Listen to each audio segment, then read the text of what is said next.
یہاں یہ بات بھی ذہن نشین رہے کہ جو ہمارے اعتقادات ہوتے ہیں ان کا ہمارے عمل پر، رویے پر، طرز زندگی پر ضرور اثر ہوتا ہے۔ عقیدہ ہمارے عمل کی بنیاد ہوتا ہے۔ تو اگر میرا یہ عقیدہ ہے کہ میں اللہ وحدہ لا شریک کو مانتا ہوں تو پھر اس کا لازمی نتیجہ یہ ہے کہ غیر کا خوف میرے سینے سے نکل جائے گا۔ اسی طرح جب آخرت کا یقین میری روح کے اندر راسخ ہو جائے گا تو میری زندگی خود بخود مرتب ہو جائے گی، منظم ہو جائے گی۔ کیونکہ آخرت کا تصور کیا ہے کہ میں اللہ کے حضور جواب دہ ہوں اور ایک ایک عمل اس کے حضور پیش ہونا ہے اور وہاں اعمال کی جواب دہی ہے۔ ثم لتسألن یومئذ عن النعیم۔ تو پھر کس طرح میں بند کمرے کے اندر بھی جرم کر سکتا ہوں جب یہ عقیدہ میرے ساتھ جڑ گیا ہے؟ جب ہم اپنے عمل میں کمزور ہوتے ہیں تو ہمارے عقیدے کے اندر کچھ جھول ہوتی ہے، کمزوری ہوتی ہے۔ اس کمزوری کی وجہ سے عمل کمزور ہوتا ہے۔ تو عمل کی پختگی اور رسوخ عقیدے کی پختگی کا نتیجہ ہوتا ہے۔ تو اس لیے سب سے پہلے جو چیزیں بیان فرمائی ان کا تعلق جڑا تھا عقائد سے۔ اب دوسری بات جو بر کی تشریح کرتے ہوئے ارشاد فرمایا وَآتَ الْمَالَ عَلَىٰ حُبِّهِ ذَوِي الْقُرْبَىٰ وَالْيَتَامَىٰ وَالْمَسَاكِينَ وَابْنَ السَّبِيلِ وَالسَّائِلِينَ وَفِي الرِّقَابِ، اور مال کو خرچ کرنا علی حبہ، اس کی محبت کے باوجود۔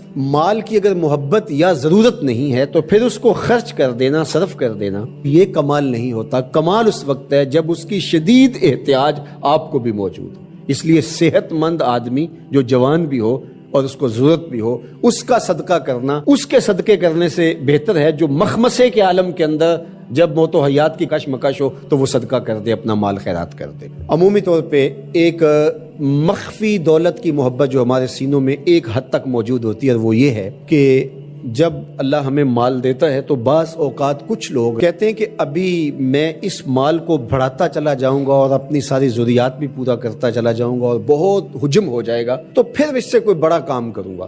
وہ ایک ہدف لیتا ہے بڑے کام کا اور مال کو ضرورت کے باوجود خرچ نہیں کرتا۔ تو یہ ایک مخفی محبت ہے مال کی جو سینوں کے اندر چھپی ہوئی ہے۔ تو ہمارے دین نے ہمیں جو ترغیب دی ہے کہ جوں ضرورت پیش آئے تو جہاں جہاں ضرورت پیش آئے تمہیں اپنے مال سے خرچ کرنا ہوگا۔ حضور نبی رحمت صلی اللہ علیہ وآلہ وسلم نے ارشاد فرمایا کہ جو زکوٰۃ ہے، جو صدقہ واجبہ کے طور پہ ہم ادا کرتے ہیں، اس کے علاوہ بھی تمہارے اوپر مال خرچ کرنا ضروری اور لازم ہے۔ اور اس کے مصارف یہاں بیان فرما دیے، اور وہ مصارف کیا ہے آپ ذرا غور کیجئے۔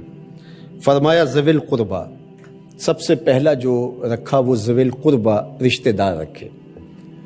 باقی لوگوں پر خرچ کرنے سے پورا ثواب ملتا ہے اور رشتہ داروں پر خرچ کرنے سے دوہرا ثواب ملتا ہے۔ والیتامہ، اور یتیموں کو، والمساکین، اور مسکین۔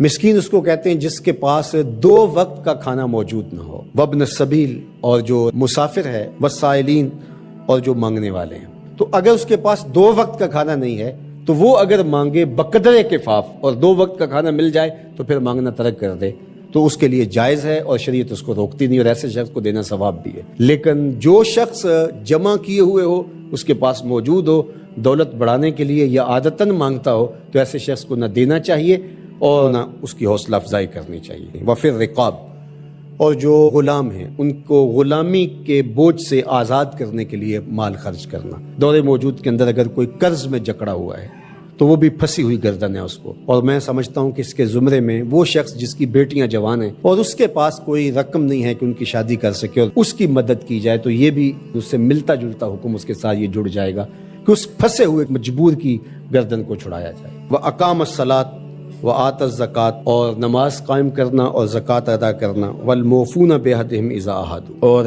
عہد کو پورا کرنا جب وہ عہد کر بیٹھے۔ وَالصَّابِرِينَ، اور صبر کرنے والے۔ فِي الْبَأْسَاءِ وَالضَّرَّاءِ وَحِينَ الْبَأْسِ، غربت، بیماری، حالت جنگ میں استقامت اور ثبات کے ساتھ کھڑا رہے۔ اب یہ بیان کرنے کے بعد فرمایا اولئک الذین صدقوا، یہ وہ لوگ ہیں جو سچے اور پکے مومن ہیں، جو ان خوبیوں کے حامل ہیں، جو عبادات کے اندر، اعتقادات کے اندر، رویوں کے اندر، طرز زندگی کے اندر، انداز معاشرت کے اندر، سب میں کمال مرتبے پہ فائز المرام ہیں، یہ سچے لوگ ہیں۔ اور فرمایا وَأُولَئِكَ هُمُ الْمُتَّقُونَ، اور تقوی کے نور سے مالا مال بھی یہی لوگ ہیں جن کے اعتقادات بھی خوبصورت، جن کے اعمال بھی خوبصورت، جن کے رویے بھی خوبصورت، اور جن کا طرز زندگی بھی خوبصورت۔ نیکی یہ نہیں ہے کہ تم اپنے چہرے مشرق یا مغرب کی طرف کر لو، جس طرح کہ یہود اور نصارہ کرتے تھے۔ مخصوص رنگوں کے لباس پہن کر، مخصوص طرز کے پٹکے پہن کر اور مخصوص رسوم و رواج کے ساتھ الجھ کے رہ جانا